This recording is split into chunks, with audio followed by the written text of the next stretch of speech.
അപ്പോൾ നമ്മൾ ഫ്രണ്ടിൻ്റെ റിസപ്ഷന് പോകട്ടോ. അപ്പോൾ ഇറങ്ങിയപ്പോഴേക്കും നല്ല വെയിലുണ്ടായിരുന്നു, കുടയൊന്നും ഇല്ലാത്തതുകൊണ്ട് ഷാൾ വെച്ചിട്ട് തൽക്കാലം അഡ്ജസ്റ്റ് ചെയ്തു. അപ്പോൾ ചേർത്തലയിൽ വെച്ചിട്ടായിരുന്നു കേട്ടോ പ്രോഗ്രാം. വൈകിട്ട് 4 മണിക്കായിരുന്നു. നമ്മൾ കറക്റ്റ് ടൈമിനോട് എത്തിയിട്ടുണ്ടായിരുന്നു. കാരണം നമ്മൾ ചെന്നപ്പോഴേക്കും പെണ്ണും ചെക്കനും ഫ്രണ്ട്സ് മാത്രമേ ഉണ്ടായിരുന്നുള്ളൂ.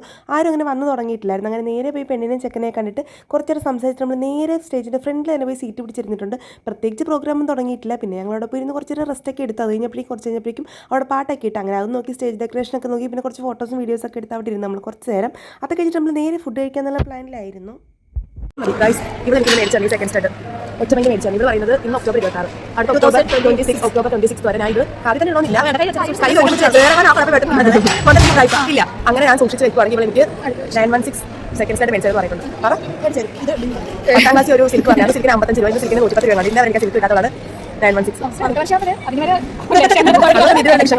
ഓരോ ബാഗൊക്കെ തന്നിട്ടുണ്ട്, മേടിച്ച് തന്നാൽ മതിയായിരുന്നു. അത് കഴിഞ്ഞ് കുറച്ച് കഴിഞ്ഞപ്പോഴേക്കും കല്യാണക്കാരൊക്കെ പറയുമ്പോൾ ഞാൻ കുറച്ച് ബ്ലഷ് ആയിട്ടോട്ട് ഇരിക്കുകയാണ്. എല്ലാവരും കല്യാണക്കാരൊക്കെ പറയായിരുന്നു. അത് കഴിഞ്ഞിട്ട് നേരെ നമ്മൾ വയറ് നിറയ്ക്കാൻ വേണ്ടി പ്ലേറ്റ് എടുത്ത് ഇറങ്ങിയിട്ട് ഫസ്റ്റ് അപ്പവും സ്റ്റൂവും കപ്പയും മീൻകറിയൊക്കെ ആയിട്ട് മേടിച്ചിട്ടുണ്ടായിരുന്നു. അങ്ങനെ അതൊരു റൗണ്ടിൽ നമ്മൾ തീർത്ത് കഴിഞ്ഞപ്പോഴേക്കും പോയി റൈസും ചിക്കൻ കറിയും മേടിച്ച് കപ്പയും മീൻകറി എനിക്ക് കൂടുതൽ ഇഷ്ടപ്പെട്ട അടിപൊളിയായിരുന്നു. അങ്ങനെ അത് കഴിഞ്ഞിട്ട് അവരതേ കേക്ക് കട്ടിങ് ഒക്കെ തുടങ്ങി.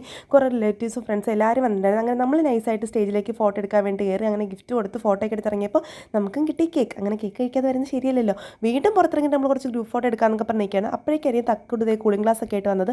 പിന്നെ അതെടുത്തിട്ട് ഞാൻ കണ്ണോപ്പറേഷൻ കഴിഞ്ഞ് നിൽക്കില്ല, അതെടുത്തിട്ട് ഓരോ പോസ്റ്റൊക്കെ ഇട്ട് അമൃതം എടുത്തിട്ട് അങ്ങനെ നിൽക്കി ഗ്ലാസിൻ്റെ ഇടയിൽ കൂടെ നോക്കുക. അങ്ങനെ മാരക പോസ്റ്റൊക്കെ പറഞ്ഞ് അവിടെ നിന്ന് കുറച്ച് ഫോട്ടോസും വീഡിയോസൊക്കെ എടുത്തിട്ട് ബൈ.